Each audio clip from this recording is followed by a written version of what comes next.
মনে করি আমাদের কাছে 12 ভোল্টের একটি সোর্স আছে, 12 ভোল্ট, কিন্তু আমাদের প্রয়োজন 5 ভোল্ট। তাহলে আমরা কি করতে পারি? তাহলে আমরা দুটি রেজিস্টর সিরিজে সংযুক্ত করব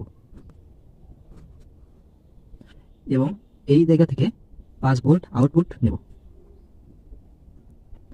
ধরি এটা R1 আর এটা R2 equal to 1 kilo ohm.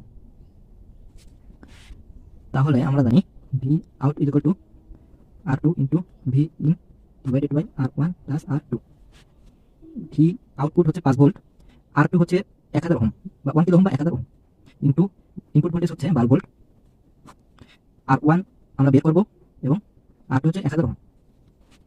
এখান থেকে আমরা R1 ইকুয়াল পাই 1400 ওহম বা 1.4 কিলো ওহম।